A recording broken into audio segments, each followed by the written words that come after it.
Hi friends, Haridwar street food विषय कहवाक जाऊँगी।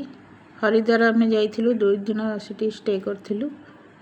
प्रथम सकाଳେ आम जलखिया खाइलु, जोटा कि से गोटे पत्र ठोलारे देते सब मिक्स पकोड़ी, जोटा फूलकोबी, बंधाकोबी, आलू, गाजर, बैगण एमती मिसिकी गोटे पकोड़ी थिला। सीटा पत्र ठोलाटा हूँ 40 टंका। बहुत भी टेस्ट भी लगुला, भल भी लगुला।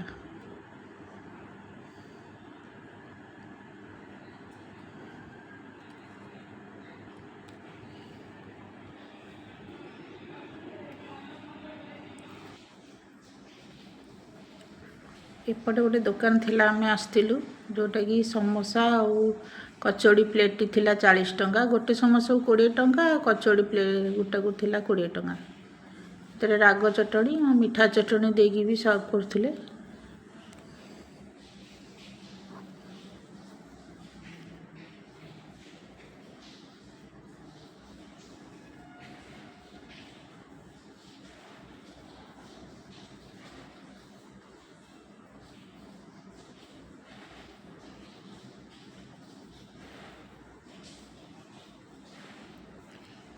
सी बहुत टेस्ट भी थिला, खाया भी भल लगुला।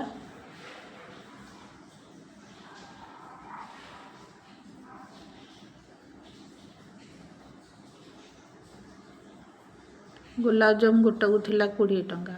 एपटे राति रे आम आसलु गोटे दुकान को, जलखिया दुकान को, जोटा आलू मटर पनीरटा थिला तांकर प्लेट 150 टंका। जोटा परोटा को आ सहित मिसेक से दौले, जोटा थिला से प्लेटा 150 टंका। मत टे अधिका रेट लगे, तेणु मुझे खाइलिनी।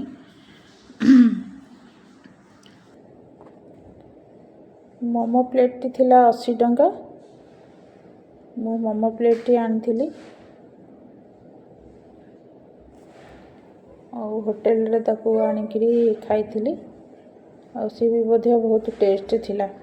आपण माने भी हरिद्वार चाहिए 2 दिन रहीकि एमती खाइबार मजा भी उठे पारे। जय जगन्नाथ।